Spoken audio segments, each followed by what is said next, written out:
make sure you subscribe on our YouTube channel at Fantasy Football Advice Network at FF Advice Net, and make sure you download us on your favorite podcast app wherever you listen to podcasts. But yeah, we got crazily, we got a couple trades, right? I mean, let's get the one out of the way that's not fantasy relevant.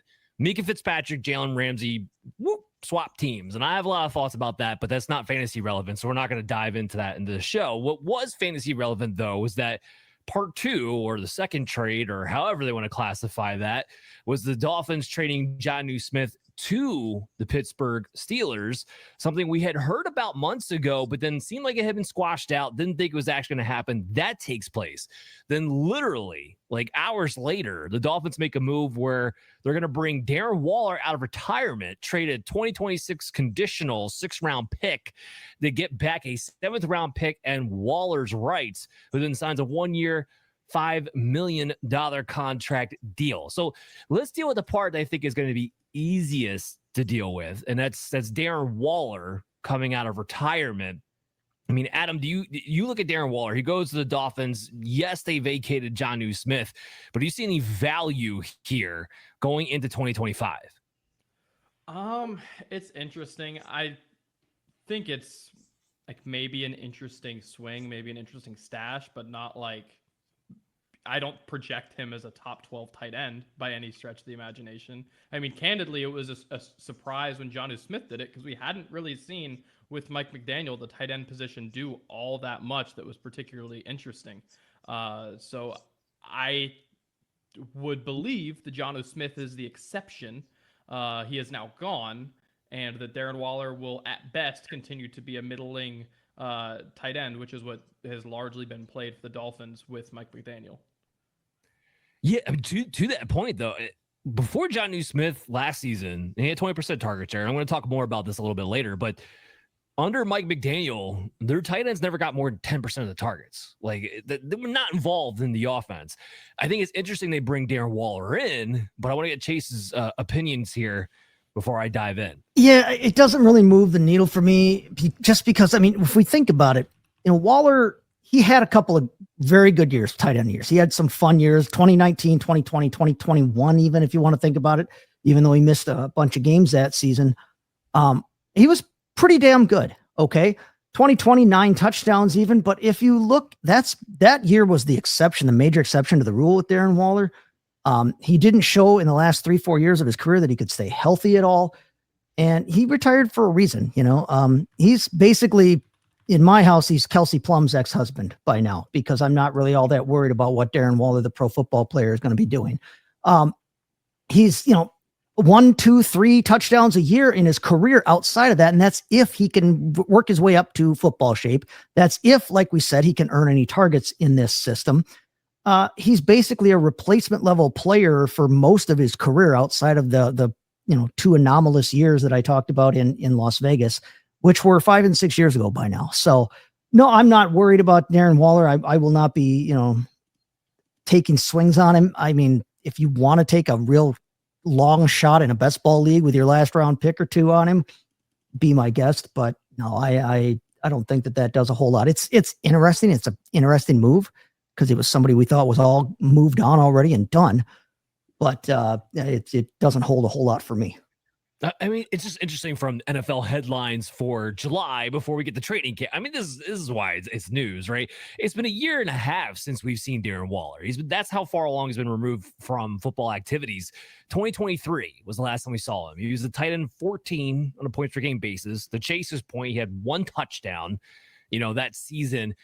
I think this was just a move of like, hey, you know what? We'll take a shot on a guy who was an athletic pass catching tight end, because the other guys they have on the roster, you're looking at Pharaoh Brown. They drafted Jalen Conyers.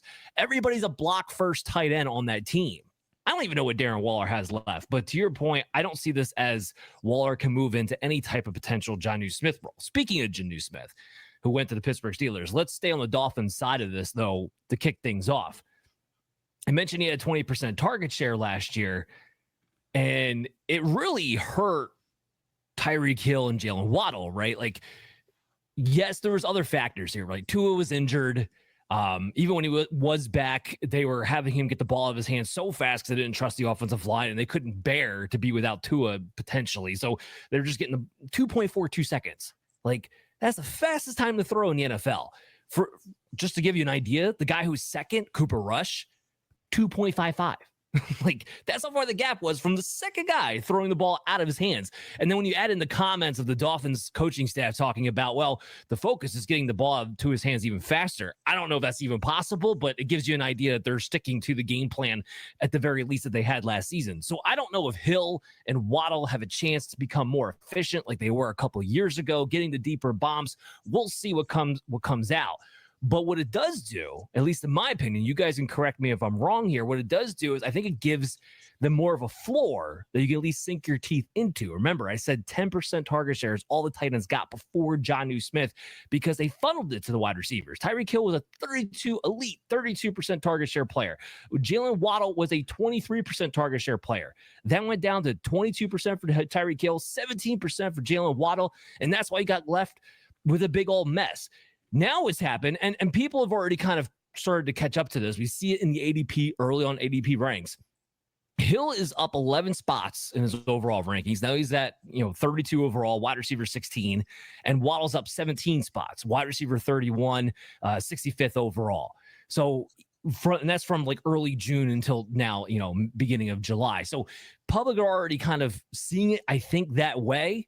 What do you guys think? We'll start with Chase. Yeah, I mean, for the Dolphins, there was a lot going on there last year. I mean, you had, and I'm going to talk about this a little bit later with one of my players that we talk about later, but I mean, there were a lot of targets that were going short and quick and underneath, which meant that Jonnu Smith could thrive there in a way that, as we mentioned, no tight end has really been able to do there in Miami, especially under Mike McDaniel. But I do think that if for my money, I think they're going to continue to try to get the ball out of Tua's hands quick. So I'm looking more at, again, the tight end they bring in. I'm looking more at the running back situation. Their running backs had over 130 targets last season combined. I mean, they were throwing the ball not just to Jonnu Smith. They were throwing short all over the place, including the running backs. And let's not forget, I mean, they lost Raheem Mostert, but they've got Jalen Wright. They've got Devon Achane, who might be two of the 3 or 4 fastest running backs in the whole league right now. That could be a big part of things for them. And I'm not necessarily sure about Tyreek Hill gaining as many of those targets as possibly Jaylen Waddle. So it probably moves the needle more for me for Waddle than it does for Tyreek Hill. Well, and it almost makes you wonder too. I mean, Devon Achane had 87 targets last year. Is he going to be like the first guy since McCaffrey to break 100 targets as a running back? Like, I don't know. That may even be on the table. Adam, what's your take on this? Sorry, what was the question? Yeah, it's about Jonnu Smith leaving, what it does for Tyreek Hill's floor, what it does for Waddle's floor, maybe even Devon Achane to some degree. Yeah, I mean, Jonnu Smith, kind of what you brought up earlier, he was getting a ton of targets and a ton of the underneath targets with the quick passing game. As when Tua came back when he was hurt, they were just throwing like completely underneath, had to get the ball out of his hands as quick as humanly possible. I think alleviating that, hopefully they go deep a little bit more, but not having one less mouth to feed as far as the underneath targets should allow, especially some of these quick guys, right? Like hopefully Waddle, hopefully Tyreek, like these are guys who have been successful underneath with screens. I mean, Waddle, especially his rookie season, was largely underneath stuff. He didn't really start to get going down the field until year 2. So that's a player who has seen a ton of success as just quick screen slot guy. Tyreek early in his career, very similar. Now the flashy plays have been the deep threats, but these are both guys who can do a lot of damage underneath. So hopefully, Achane as well, you mentioned him. He's been like their current guy, kind of in that vein, the quick yak guy. Hopefully, I think that would be a better version of this offense, a more watchable version of this offense, because as much as Jonnu Smith, from a fantasy perspective, was a revelation, especially down the stretch last season, Miami's offense for the first time under Mike McDaniel was awful to watch, like almost the entirety of last season. Yeah. Yeah, and that's the question still at the end of the day. What's going to happen, right? Because the offensive line on paper doesn't look to be much better. You're still terrified to be without Tua Tagovailoa because they don't have a great backup behind that. And we got to see if Mike McDaniel can even get back to it. I mean, the other part of this too, you kind of mentioned it, made me think about this, like the way they utilize Tyreek Hill and Jaylen Waddle. Like Waddle got permanently put out in the perimeter. Like I don't know why, but he doesn't. Look at the Rams, who I'm going to talk about later. Like, they interchange Puka and Cooper Kupp. McDaniel did not do that with Tyreek Hill and Jaylen Waddle, even though he absolutely could have, absolutely should have. And we'll see if those are corrections they make this year. That has to be all speculation, but that's really what this issue boils down to. But I will say this, I feel a little bit better, let's say, about taking a shot on Tyreek Hill at a wide receiver 2 or Jaylen Waddle at a wide receiver 3, knowing that those extra targets at least should be there. If the volume's there, then we know it could possibly pop, but it makes you feel a little bit better about where they're going now than I think what was going on a few weeks ago when it was just like, look, we don't know because Jonnu is a monster again. You know, Tyreek Hill's getting older. We don't even know what these guys' ceilings are. Let's flip this over now. I'll talk about Jonnu Smith and the Pittsburgh Steelers side of things. And it's going to get real exciting. I know this. I mean, Chase loves Arthur Smith, so I feel like we should let Chase go first on this one. Yeah, right. FAS. Forget Arthur Smith, right? That's what that stands for? Yeah, sure. Well, we can say on radio at least. Yeah, I mean, yeah, that's what we can talk about right now. But Arthur Smith, I mean, we all know he loves tight ends supposedly, but the problem is he loves them so much that he wants about 5 or 6 of them on the field at any given time, and it's your guess is as good as mine from week to week, drive to drive. Who the hell is going to get the targets, right? So now Jonnu Smith goes there, and we assume that he might be able to, do some nice things there. Except that they still have Pat Freiermuth. Heck, Darnell Washington, all 6'8" of him, could still emerge as a favorite of, Arthur Smith. Who the hell knows? But then on top of that, the quarterback situation there right now is Aaron Rodgers. And I'm sorry, but I don't think Aaron Rodgers has necessarily been a tight end kingmaker in his career. He just really hasn't. I'm not all that interested right now in taking any part of this. Huh? What happened to your boy Robert Tonyan? Yeah. Bob Tonyan scored about 800 touchdowns one year and then did nothing else. What happened to your generational talent, Jermichael Finley? He got hurt. Okay. Aaron Rodgers didn't make Jermichael Finley. Jermichael Finley made Jermichael Finley. Okay, no.